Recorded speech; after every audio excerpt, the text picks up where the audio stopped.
الحمدللہ والصلاة والسلام علی رسول اللہ اما بعد۔ سب سے پہلے تو میں آپ کا شکر گزار ہوں، القمر ٹی وی کا شکریہ ادا کرتا ہوں۔ اللہ تعالیٰ ایسے ہی اس کو پھیلنے اور پھولنے کی سعادت نصیب کرتا رہے۔ تو سب سے پہلے تو ہم بات کریں گے کہ ہمارے معاشرے کے اندر اس وقت جو صورتحال ہے اس میں حلال اور حرام کی تمیز ختم ہو چکی ہے۔ اللہ رب العالمین نے قرآن مجید میں واضح طور پر ہمیں یہ حکم دیا ہے کہ وَكُلُوا مِمَّا رَزَقَكُمُ اللَّهُ حَلَالًا طَيِّبًا، جو اللہ تعالیٰ نے تمہیں رزق دیا اس میں سے حلال طیب جو ہے نا وہ کھاؤ۔ اور اللہ کے رسول صلی اللہ علیہ وسلم نے فرمایا کہ اللہ تعالیٰ نے تمہیں وہ حکم دیا ہے جو حکم اس نے اپنے انبیاء کو دیا تھا کہ یا ایھا الرسول کلوا من الطیبات واعملوا صالحا، اے انبیاء کی جماعت تم پاک مال کھاؤ اور نیک عمل کرو۔ یہاں پر ایک جو اصطلاح اللہ تعالیٰ نے استعمال کی ہے، میں ذرا اس کی طرف بھی اشارہ کرنا چاہتا ہوں۔ دو چیزوں کو اللہ تعالیٰ نے اکٹھا رکھا ہے،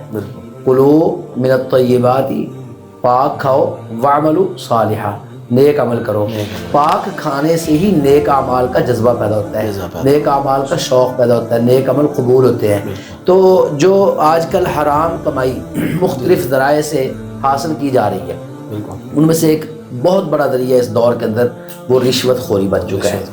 اور اللہ رب العالمین نے قرآن مجید کے اندر واضح طور پر یہ حکم دیا ہے کہ لا تأکلوا اموالکم بینکم بالباطل وتدلوا بها الی الحکام لتأکلوا فریقا من اموال الناس بالاسم وانتم تعلمون، جان بوجھ کر تم حکام کے پاس دے جاتے ہو، رشوتیں دے کر لوگوں کا حق کھانا چاہتے ہو، تو یہ جائز نہیں ہے، اور اللہ رب العالمین نے اس سے سختی کے ساتھ منع فرمایا ہے۔ اور جس طرح شیخ ابھی حدیث بھی بیان کر رہے تھے الراشی والمرتشی کلاہما فی النار، اس میں تو جہنم کی وعید ہے۔ اور سنن ابو داؤد کے اندر اور دیگر کتب حدیث کے اندر بھی یہ روایت موجود ہے جس کے اندر یہ الفاظ بھی ہیں کہ لعنت اللہ علی الراشی والمرتشی، رسول اللہ صلی اللہ علیہ وسلم نے ان لوگوں پر اللہ کی لعنت بھیجی ہے کہ جو رشوت لیتے ہیں اور رشوت دیتے ہیں، یعنی وہ اللہ کی رحمت سے دور ہے، رحمت سے دور، اللہ تعالیٰ کی لعنت کے مستحق ہیں۔ اور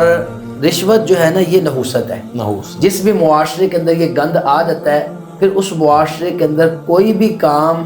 آپ میرٹ پہ نہیں کر سکتے۔ آج ہماری حکومت کے دعوے تو یہ ہیں کہ ہم ہر کام میرٹ پہ کرتے ہیں، لیکن آپ حقیقت میں جا کے جب دفاتر کے اندر دیکھیں گے، اور خاص طور پر جو حکومتی دفاتر ہیں، آپ کو کبھی کسی بھی دفتر سے واسطہ پڑ جائے، جن حکومتی اداروں کے بارے میں حکومت بڑی سٹک ہو کے کہہ رہی ہوتی ہے نا کہ یہاں پر رشوت نہیں ہے، اللہ کی قسم وہاں پر اتنی ہی زیادہ رشوت ہوتی ہے، بلکہ جتنی یہ سختی کرتی ہے حکومت، ہمارے ہاں رشوت کے ریٹ اتنے زیادہ بڑھ جاتے ہیں۔ سب سے زیادہ پھر غلاظت وہیں پائی جاتی ہے، وہاں پائی جاتی ہے، اور ریٹ بڑی خوبصورت ماشاءاللہ آپ نے ڈاکٹر صاحب فاروقی صاحب نے ناظرین بات بڑی اچھی فرمائی کہ حرام کھانے سے پھر انسان کے اندر حرامی پنا تو پیدا ہو جاتا ہے۔ ہم یہ کلی طور پہ انکار تو نہیں، لیکن 100 میں سے شاید کہ 1% اس کے اندر نیکی کا جذبہ رہے، باقی 99% تصور بھی نہیں ہے حرام کھانے والا نیکی کی طرف جائے گا۔ ہاں لیکن اگر وہ حلال کھائے گا تو پھر 100% اس کے متعلق یہ گمان غالب ہے کہ وہ پھر حلال کام ہی کرے گا، اور اس کے اندر اچھائی کا یہ اگر وہ نیکی کر بھی لے گا صاحب تو وہ اس کی نیکی اللہ تعالیٰ کے یہاں قبول نہیں ہے،